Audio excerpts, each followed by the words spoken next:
Hello, listeners. It's Gunter here with some exciting news. We're on the lookout for sponsors to join us on our incredible journey with Inspired Change with Gunter. If your organisation cares deeply about meaningful conversations around masculinity, self development, and mental health, we'd love to partner with you. Our podcast has a wonderful, dedicated audience committed to personal growth and positive social change. By sponsoring Inspired Change with Gunter, your brand will connect with listeners who truly value thoughtful discussion and support initiatives that promote real transformation. We're incredibly proud to be ranked number one in Australia and number 5 in the USA on FeedSpot's top men's mental health podcasts to listen and follow in 2024.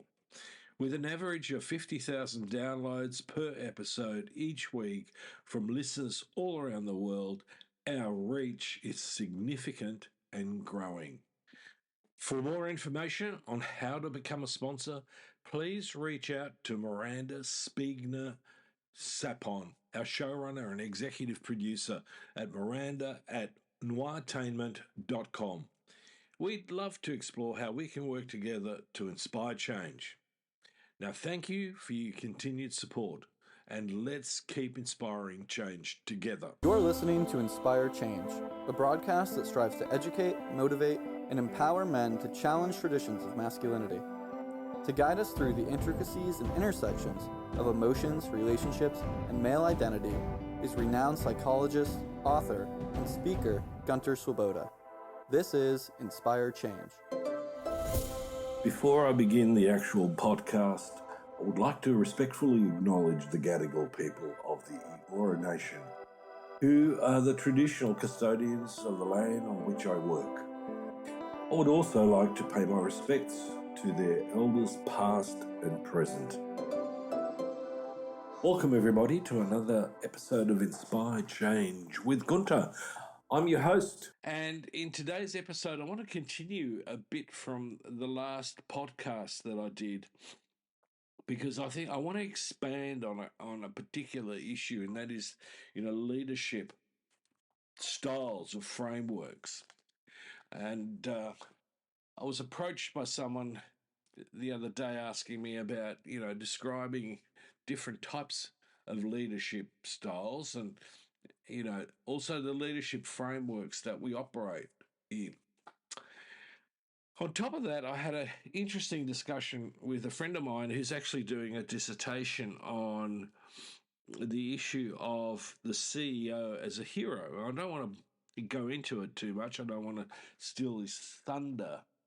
But one of the things that I was thinking about, and we had a quick chat about, was that, the concept of the hero is fundamentally a patriarchal construct. And, in many cases, it's not necessarily a bad one or a negative one, but it has some serious drawbacks. So, what I'd like to do in this particular episode is to firstly examine the toxic traits of patriarchal systems. Because, as I keep saying, our society, our culture is completely infused by the patriarchal ideology, and we're still battling this, even though we're trying to make some serious inroads into the issue. And we have established laws and legislations, policies and procedures, but is that getting the traction that we want? For example, in Scandinavian countries, they are very, very strong in creating a legal system that supports equality, gender equality. Ironically, however, in that context, domestic violence statistics have not reduced. They're as bad as they've always been. So let me start off with this. Again, you might go, oh, here we go again. He's getting back on his soapbox. And yes, I am, because the problem keeps happening. It exists, and we're not doing much about it, in my view. So let's understand the underlying principles of patriarchal leadership. So, patriarchal leadership is characterized and operationalized by dominance, hierarchy, acquisition, competition, and combativeness. These traits have deep historical roots, shaping most societies from ancient civilizations to very modern corporate environments, but also the political system. So, in ancient societies, men controlled territories, they controlled wealth, and they certainly controlled decision making. Even in a progressive society like ancient Greece, it was only free landowning men who were part of the democratic system. Everybody else was marginalised. So, in that context, this control extended to all areas of life, including family and community structures and religious structures. Hierarchical systems reinforced male dominance. They excluded women and other marginalised groups from power or power sharing. And these characteristics have persisted, especially in government and in corporate settings. And in that context, the modern CEO is, as I said, often seen as a hero, a concept influenced by Jungian psychology. That archetype, if I'm taking it from a Jungian perspective, emphasizes individualism, control, and competition. Those traits that mirror patriarchal values. So, in some respects, one could argue that it's not all bad, and I agree. However, where it begins to become toxic is when it focuses essentially on competition and acquisition, which ultimately leads to significant social and economic disparities, especially when we've got a system that's based on neoliberal policies, which emphasise free markets and deregulation. And again, this emerges from patriarchal values. Neoliberalism doesn't float on into our consciousness on its own. It has a connection to the original way in which we perceive that society should be run.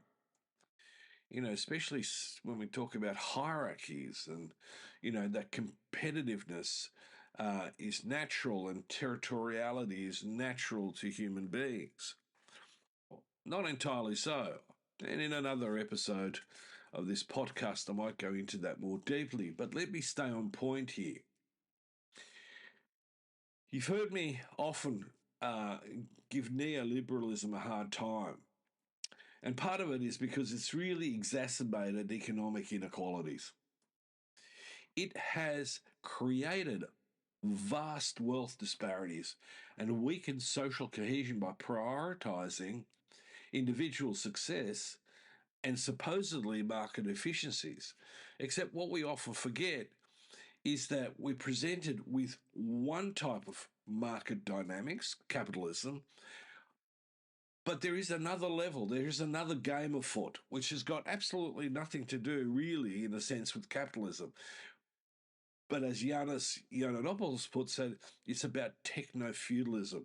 And that is a book that I recommend everybody to pick up and read, because in that context, you can see that the playing field is fundamentally completely unequal and not level at all.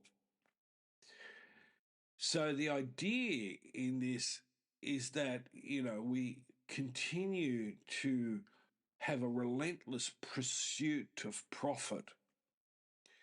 Now, that's true to a point, and that has led to things like environmental degradation and particularly the focus on short-term gains are fundamentally prioritised over long-term sustainability. Now, this individualistic approach results in social fragmentation. In this context, communities weaken and people ultimately begin to feel isolated.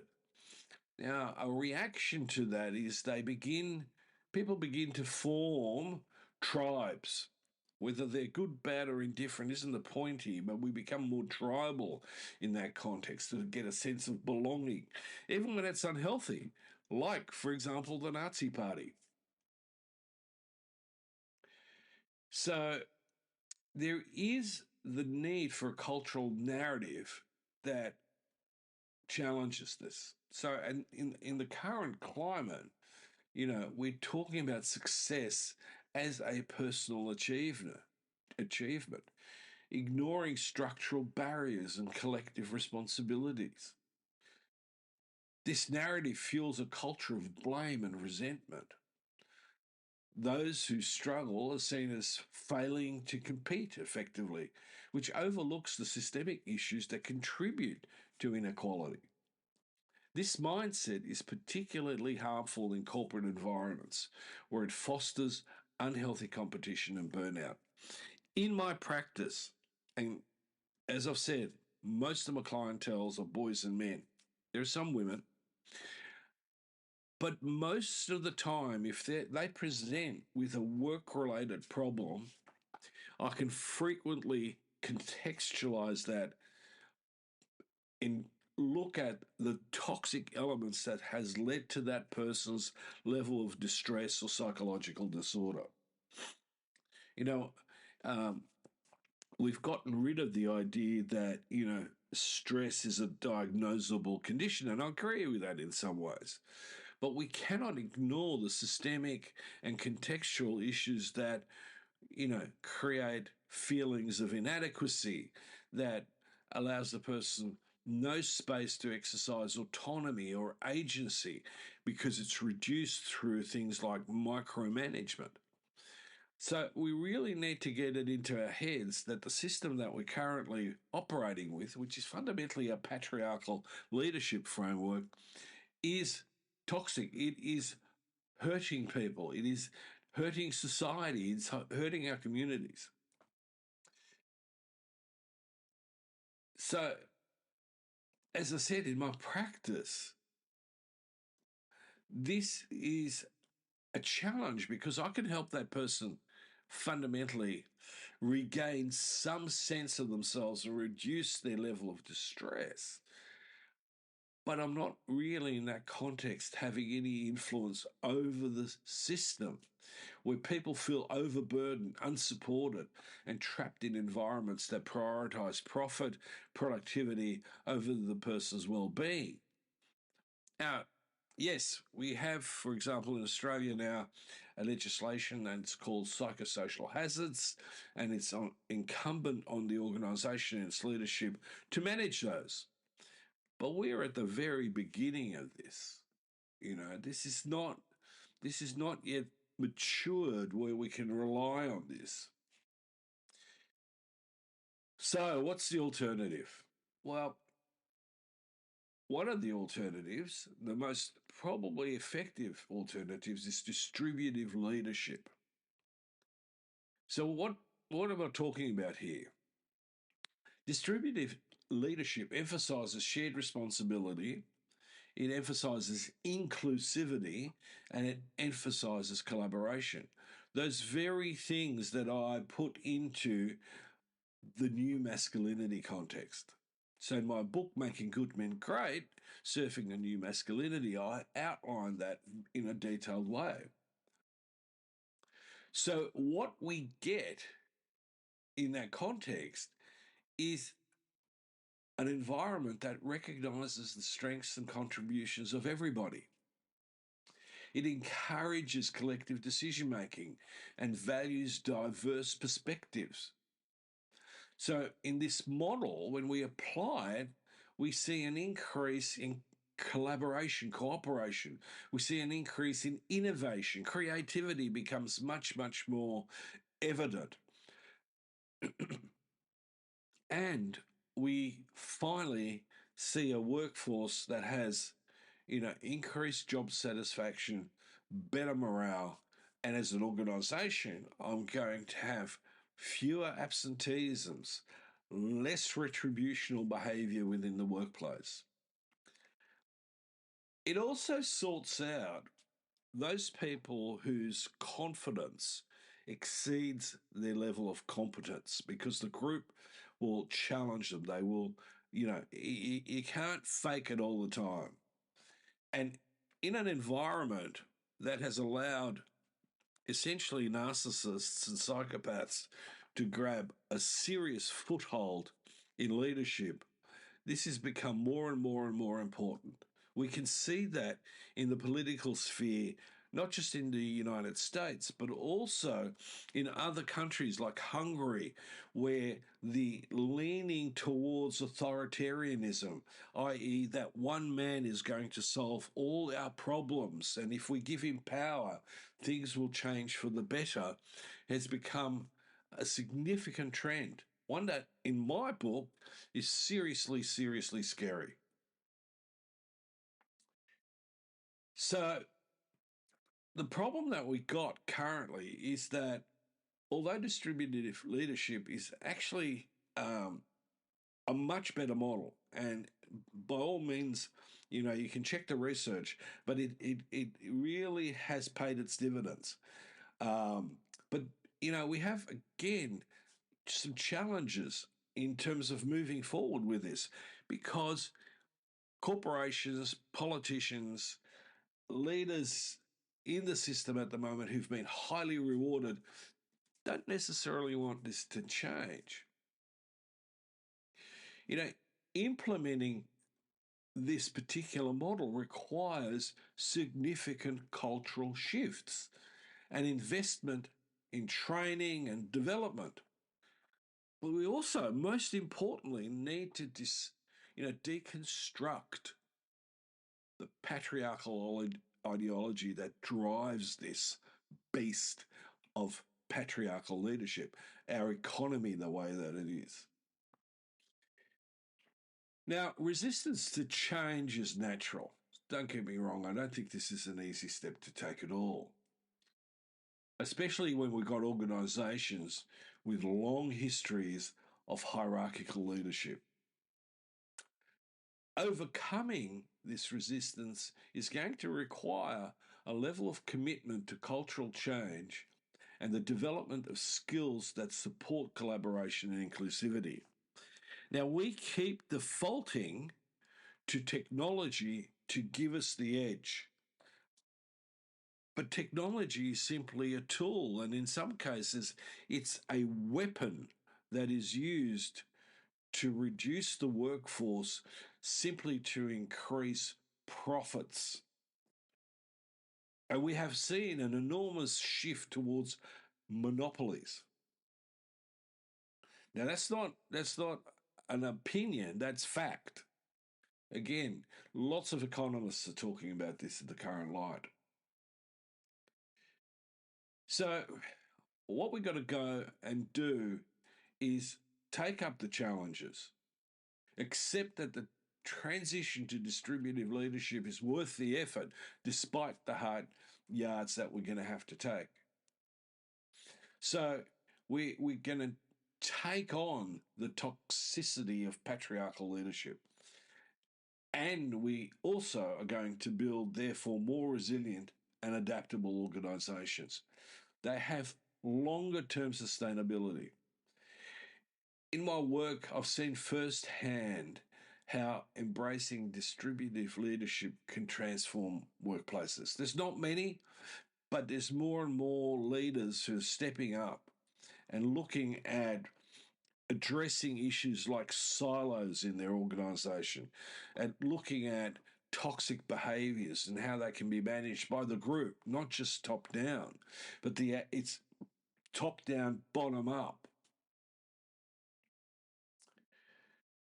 When employees ultimately feel valued and they have autonomy and work in supportive environments, their psychological well-being improves. They're more engaged.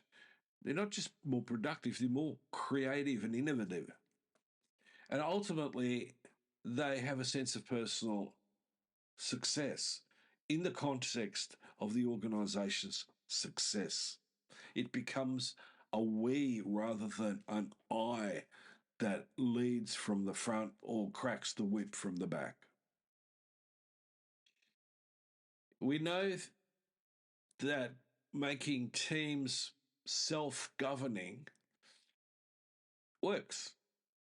A classic example comes out of that in certain health care environments where, because we have a rostered environment, rather than there being a rostering clerk, is they've instituted a system of self-rostering.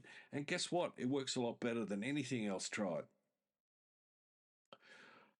All right, so at this point, I want everybody to sort of reflect, not just on yourself, but also the sort of organisation that you're in, and finding ways in which you can firstly influence and change your behaviour, and then see about creating a healthier, less toxic work environment. Now, not all of you are going to have that level of influence, but the first thing that we need to do is talk about it. In my view, this transition from patriarchy to being distributive is essential, it's necessary, and most importantly, it's achievable. We can create healthier, more sustainable organisations, political systems, societies, by simply embracing shared responsibility, inclusivity, and cooperation. And on that note, I want to thank you for joining me in this discussion. Thank you for listening to Inspire Change with Gunter. I hope it has inspired you to think differently about leadership and consider the benefits of a distributive approach rather than a hierarchical, territorial one where status and prestige overtakes, competence and the skills to hold people together to focus on a common goal, as well as common remuneration. So if you've enjoyed today's episode, please subscribe and share it with others who might benefit from these insights. I truly believe that together we can inspire change and build a better future. But it's going to take staying on the wave, creating and riding with the groundswell. So stay tuned for our next episode where I'm going to explore some more transformative ideas. So until then, keep inspiring and keep influencing in little ways as much as in maybe bigger ways. Until next time, this is me signing off. Love to hear from you. And if you're interested, please check out my work on www.gunterswoboda.com or www.goodmengreat.com. Thank you for listening to Inspire Change, a broadcast that strives to educate, motivate, and empower men to challenge traditions of masculinity. For more information on the Making Good Men Great movement, or for individual or group coaching sessions with Gunter, visit goodmengreat.com. For inquiries regarding broadcast topics or appearing on the show, email Miranda at noirtainment.com. That's Miranda at noirtainment.com.